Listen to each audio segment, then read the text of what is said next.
Hi everybody, my name is Nick, affectionately known as The Bull. I'm here with my good friend, Rich Ehrlich. Welcome to another episode of Rich and the Bull, where we're here to help you think like the rich and sort out the bull so that you can make smart and sound financial decisions. Today, we're going to talk about a special episode about how your broker is making you broker. So Rich is one of the foremost authorities, one of the best planners out there in the country, and a fiduciary, which is a very limited accreditation out there. Rich, thank you for being here. Why don't you tell us a little bit about, this is really your wheelhouse, and I love hearing it, but why don't you go ahead and reiterate that to our audience and let them understand the difference? Well, first of all, it's great being here, Nick. It's interesting that a lot of people are shocked when we say how your broker is making you broker. And it's funny, I tell people when I speak around the country that if you're with your broker long enough, you will actually become broker. I'd like to just share with you some really key concepts. And this show, what we do at Rich and the Bull, is helping you separate myths and misconceptions, really to help you make a smart financial educated decision. And you can get as educated as you want, but depending on where you get this education from will have a major impact on what the end result is. So I would suggest to you, Nick, is the following, and everybody here that's watching. Depending on where you go for your information is what the end result is going to be. So I'd like to share with you, just as an example, a story. So imagine for a moment you and your wife are going to the car dealership, and you tell the salesperson, look, we're looking for a big car, something that's safe, big wheels, big trunk space. And they said, Mr. Fortune, guess what? We got you covered. And you're waiting there in the car showroom, and they come back and they show you a shiny, small sports car. And you look and you're kind of like, no, let me explain to you. We're looking for a big car, safe, big trunk, big tires. Listen, I'm sorry. Can I give you another chance? No problem. You wait there for another 5 minutes or so, and they come back and they show you another shiny small sports car. You look at your wife, you throw your hands up in disgust, and you're walking out. And as you're walking out of the showroom, Nick, you turn around and you see a big sign that says Porsche. What were they going to sell you? That's what they sell you. So the biggest frustration that I see across the country is that people say, I don't understand why I have what I have. And you alluded to the fact of a fiduciary. And a broker and a fiduciary are two dynamically different aspects of planning and advice. A broker is there to sell a product. They have a very low threshold of what's good for you. A fiduciary is a whole different level of advice.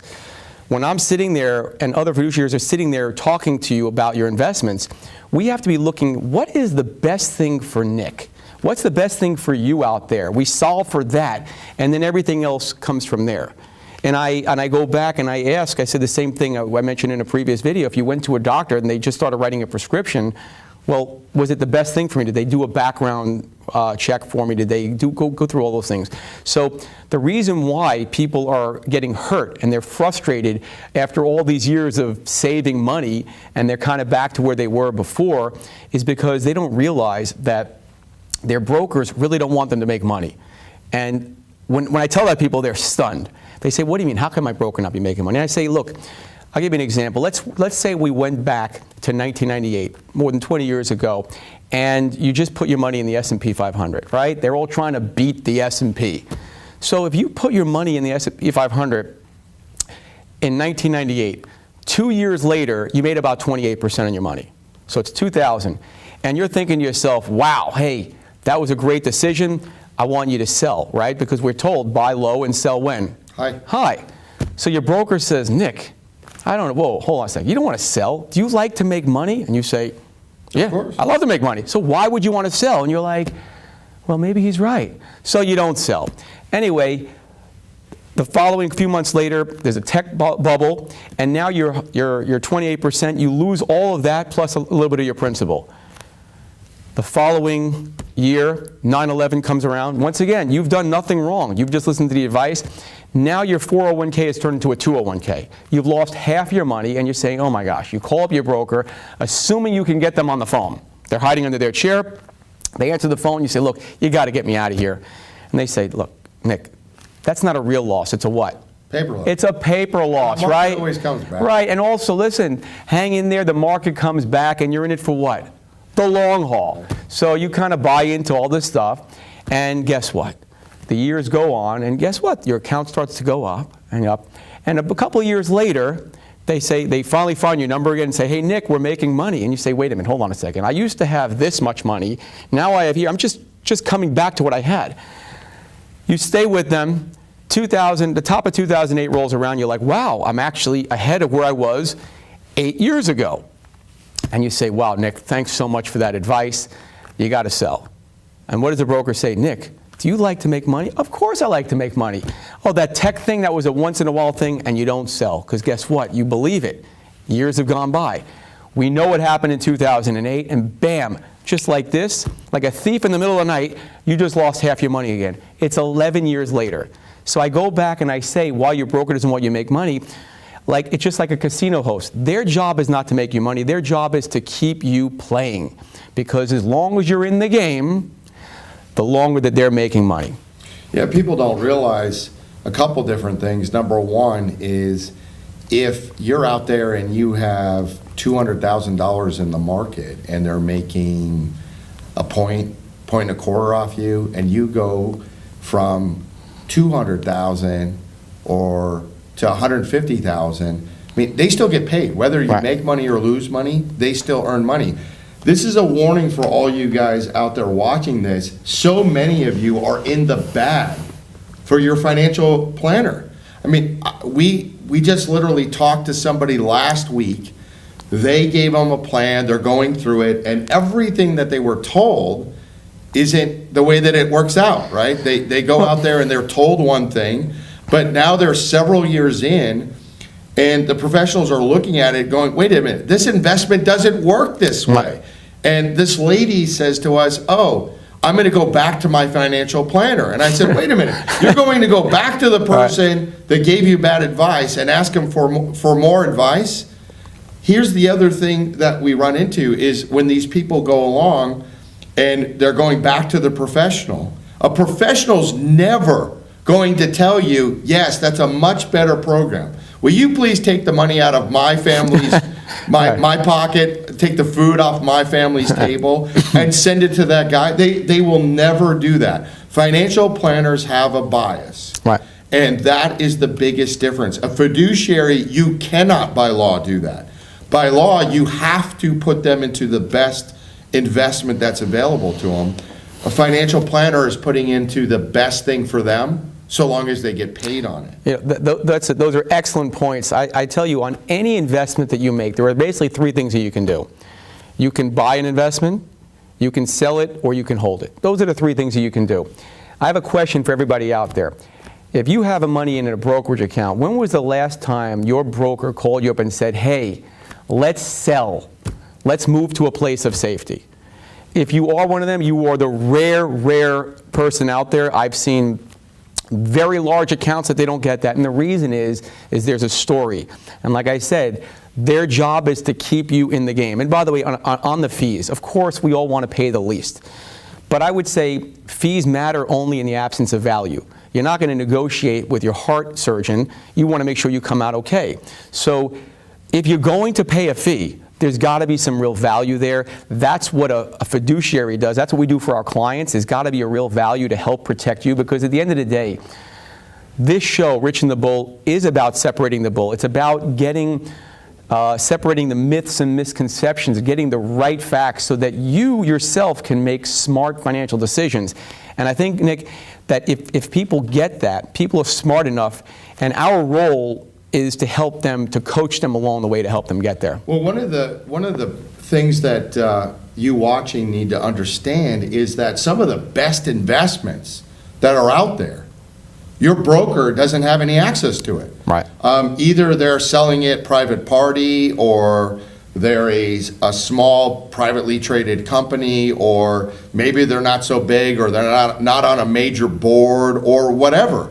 I mean, there's investments that are out there, and whether it's, I know we're talking about basically stocks and that, Right. but in any given trade, whether it's real estate, whether it's alternative investments, whether it's oil and gas, whether it's currency, whether it's startup companies and all that.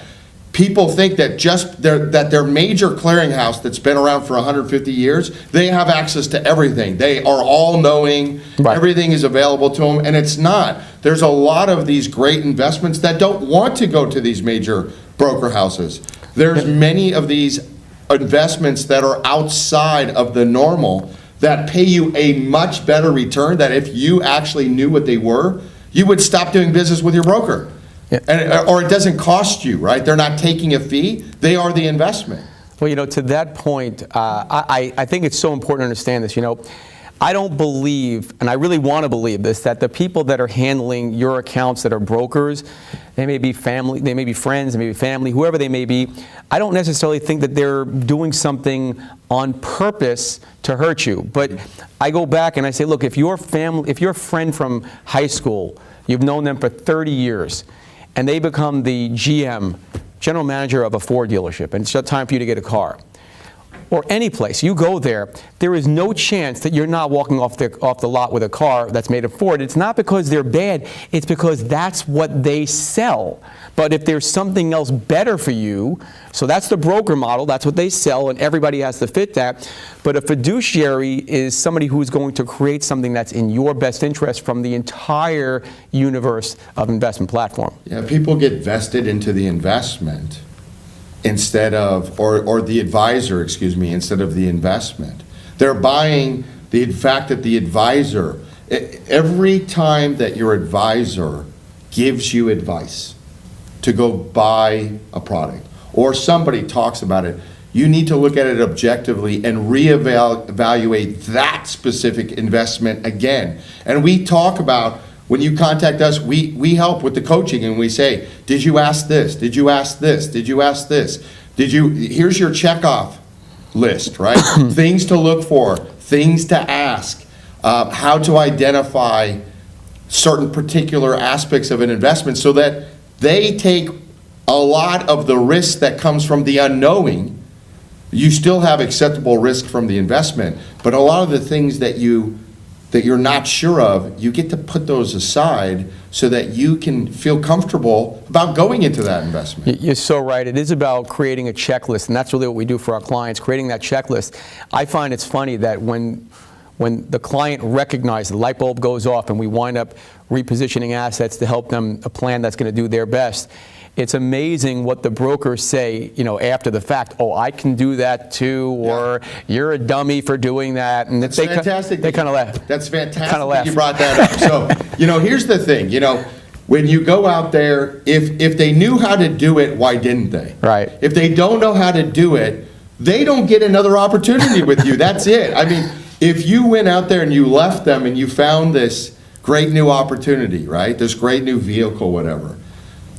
Doesn't the person that brought it to you deserve the business? Don't they deserve to create that relationship with you?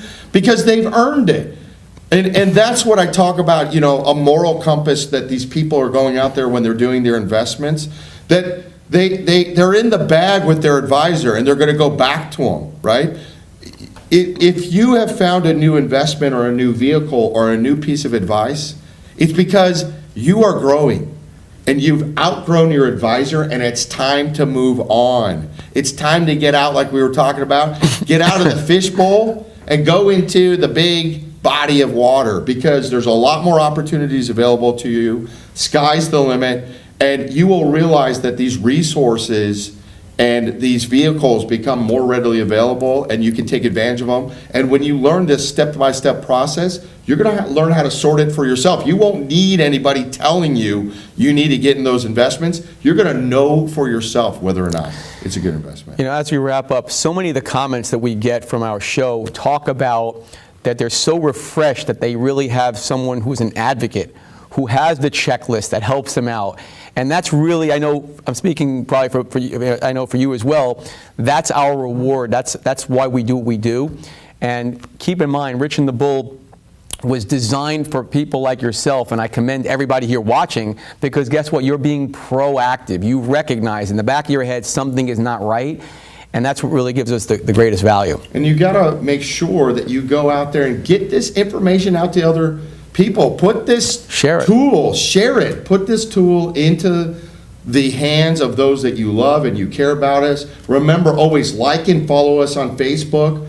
Follow our new YouTube channel. Like, share, comment on our videos. We want to hear from you. And when you do so, that's going to enter you in to our $25 raffle Amazon gift card. We look forward to hearing from you. We look forward to working with you. Stay tuned for our very next episode. I guarantee it's going to blow you away. The further and further we get along this thing, the more we're going to reach out and pull back the curtain and show the great Oz. Yeah. And you guys can decide for yourself how to make decisions that are the best in your financial well-being. So, taking the financial bull by the horns, don't mess with the bull, but do share our episodes, and we look forward to seeing you on our very next video.